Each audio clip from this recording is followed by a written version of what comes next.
Recipe பார்த்தீங்கன்னா சப்பாத்திக்கான ஒரு side dish தான் இன்றைக்கி வந்து பார்க்க போகிறோம். இது வந்து ஒரு நல்ல ஒரு ஹெல்த்தியான ஒரு சைட் டிஷ்.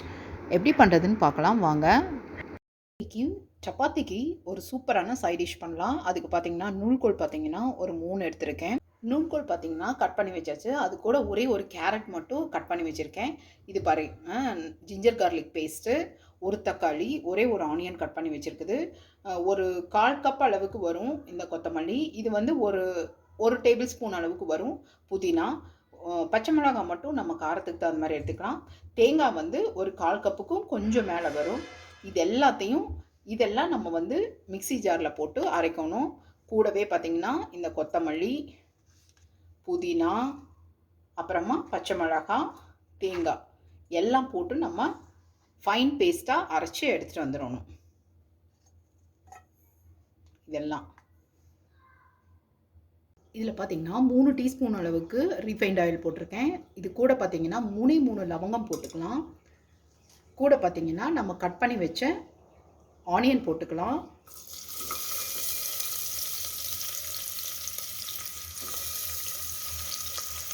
கொஞ்சம் நல்லாவே வதங்கி இருக்குது. இந்த டைமில் பார்த்திங்கன்னா 1 டீஸ்பூன் அளவுக்கு ஜிஞ்சர் கார்லிக் பேஸ்ட் போட்டுக்கலாம். இதையும் நல்லா கலந்து விட்டுடலாம். கலந்து விட்டுட்டு கூடவே பார்த்திங்கன்னா கட் பண்ணி வச்ச ஒரு தக்காளியும் போட்டுடலாம். நம்ம இந்த கிரேவி பார்த்திங்கன்னா குக்கர்லேயே பண்ணிடலாம், ரொம்ப ஈஸி. இது கொஞ்சம் வதங்கட்டும். தக்காளி வதங்குறதுக்கு ஒரு 1/4 டீஸ்பூன் அளவுக்கு மஞ்சள் தூள் போட்டுக்கலாம். இந்த கிரேவிக்கு தேவையான அளவு கொஞ்சம் உப்பு மட்டும் சேர்த்துக்கலாம். இப்போ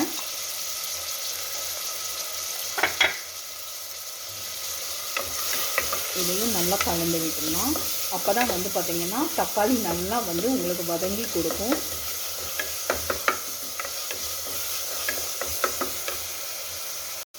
நல்லா க்ரஷ் பண்ணி கறி லீவ்ஸ் கொஞ்சம் போட்டுக்கலாம். இந்த டைமில்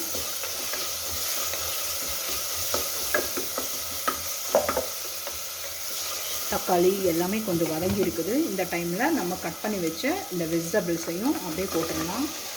இது கூட பார்த்திங்கன்னா நீங்கள் உருளைக்கிழங்கு, பீன்ஸு எல்லாமே போடலாம்.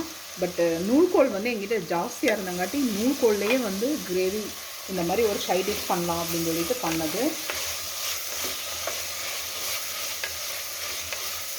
இதை நல்லா வந்து நம்ம வதக்கி கொடுக்கலாம். எண்ணெயில் வந்து நல்லா வந்து இது பிளெண்ட் ஆகட்டும். பாருங்கள், இப்போ ஃபைன் பேஸ்ட்டாக அரைச்சி வச்ச அந்த தேங்காய் விழுதை நம்ம இதில் ஊற்றிடலாம். மிக்சி ஜாரெல்லாம் கழுவி பார்த்திங்கன்னா ஒரு 1/2 கப் அளவுக்கு நான் தண்ணி இதில் ஊற்றிருக்கேன். இதை நல்லா கலந்து விட்டுட்டு உப்பு பார்க்கலாம் எவ்வளோ இருக்குது. உப்பு தேவைப்பட்டால் இதில் நம்ம சேர்த்திக்கலாம். இப்போ நம்ம இது வந்து கொஞ்சம் திக்கு கிரேவியாகவும் பண்ணிக்கலாம். அப்படி இல்லை அப்படின்னா ஓரளவுக்கு லிக்விடாகவும் பண்ணிக்கலாம். இது வந்து ரொம்ப திக்காயிடும். இன்னொரு 1/2 கப் அளவுக்கு நான் தண்ணி வந்து சேர்த்துறேன். இதில் இன்னொரு 1/2 கப் அளவுக்கு தண்ணி சேர்த்திக்கலாம். ஒரு 4-5 விசில் விட்டு நம்ம இதை எடுத்துகிட்டு வரலாம். அவ்வளோதான், வேறு எந்த மசாலா எதுவுமே போட வேண்டாம். ரொம்ப சிம்பிளான ஒரு கிரேவி. சப்பாத்திக்கு ரொம்ப ரொம்ப ரொம்ப சூப்பராக இருக்கும். சப்பாத்தி, பரோட்டா, அப்புறமா பார்த்திங்கன்னா கீ ரைஸ், இதுக்கெல்லாம் வந்து ரொம்ப ரொம்ப யம்மியாக இருக்கும். போட்டாச்சு.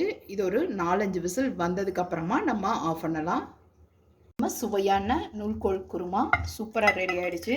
பாருங்கள், அப்படியே அந்த வெஜிடபிள்ஸோடு நம்ம நிறையா வச்சு சாப்பிட்றப்ப ரொம்ப யம்மியாக இருக்கும். ஏன்னா காரம் கூட கொஞ்சம் கம்மியாக நம்ம போட்டோம் அப்படின்னா இந்த வெஜிடபிள்ஸோடு நிறைய அந்த குழந்தைங்க அப்படியே சாப்பிடுவாங்க. இதில் பார்த்திங்கன்னா புதினா, கொத்தமல்லி எல்லாமே நம்ம அரைச்சி போட்டுட்டோம். ஸோ வந்து எடுத்தும் தனியாக வைக்க மாட்டாங்க. இந்த ரெசிபி பாருங்கள், ரொம்ப சூப்பராக இருக்கும். இந்த வீடியோ பிடிச்சிருந்தது அப்படின்னா கண்டிப்பாக லைக் பண்ணுங்கள், ஷேர் பண்ணுங்கள், நம்ம சேனலை சப்ஸ்கிரைப் பண்ணுங்கள் ஃப்ரெண்ட்ஸ். தேங்க்ஸ் ஃபார் வாட்சிங்.